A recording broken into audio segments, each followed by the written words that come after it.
it's Tina and Kelly, and today we're going to talk about how do I actually do this? So, Kelly, we're going to talk to the mom out there who says, okay, I have myself, I have my child, and I have a book, all three of which are needed to homeschool. Yes. So how do they get started? Any thoughts? Teacher's manuals. I really do. Any curriculum that you choose, make sure that it has a good teacher's manual. The one that I'm using right now, I am homeschooling 3, all at the same time. We're sitting, and again, you don't even have to sit at the kitchen table. I love sitting on my couch and having them just around the living room, the little ones playing in the corner. You know, one room schoolhouse. Come on, Kelly. Screaming in the corner. Screaming in the corner. Throwing Legos while you're trying to get through the lesson. Probably. But, you know, and then that teacher's manual, it's written for you. Oh, and absolutely. it's scripted. Yeah. You just have to read what is in the teacher's manual. Yeah. And then when it says, hand them this, you hand them that. Yeah, most of the curriculums that are out there actually are done knowing that we are not experts. They are the experts. Yes. They're the ones who've studied the material, like Latin. You don't have to know Latin or learn Latin to teach Latin. They give you a teacher's book for that reason. And a lot of them do, like Kelly said, they just script things out. They actually tell you what to say. And so it's honestly, it's nothing to be afraid of.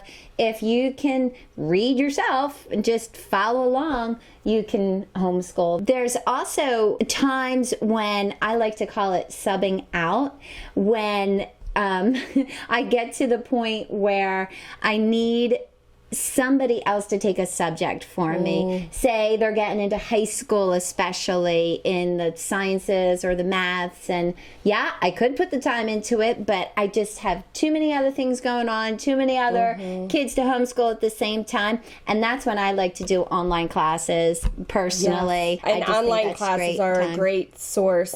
And the one thing that's just popped into my head as we were talking, if you can at all set out a time over the weekend to spend an hour prepping yourself. Oh, yes. Where you read through the lesson plan, and I have a file box for my kids. Look at you. I know. It's ideal, but it makes my life so much easier if I can, for an hour on Saturday, read through the lesson, put in each day what they're going to need. Then I'm not having to search for it on that day. My biggest frustration is not knowing where something is. Oh, absolutely. And having to find it. I don't know where my math book is. Well, if you put it away when I told you to, you know the conversations. And that is especially true for the moms that have to work at the same time, or the dads that are working at the same time that they're homeschooling. You really need to give yourself that extra hour or two outside of that time to plan, because it's just like, I always come back, it is a game changer, but I always come back to the example of sewing. Sewing is so much more dependent on the prep work that you put into it, because little girls, they all want to learn how to sew, and they're all excited to press that presser foot so that it just zoom. But the truth is, it's pretty easy to sew a straight line when you get to it. But what's not easy is all the prep work. But the better your prep work, the better that seam or that garment is going to come out to be. And it's the same thing with homeschooling. If you put in the time and just allow yourself that time, in fact, you'll actually start to crave that time, because it's your own solace. You can go back to your room. Not that we don't do that during the week and shut ourselves in the room and just pray. You get your act together, you get your thoughts together, and then it really sets you up for the week. And this really is important to bring your spouse. Say, bounce things off of them and tell them, this is my time, this is my prep time, so can you take the kids for an hour and really allow them to minister to you in that way. Yeah, it's a great way to be supported. Amen.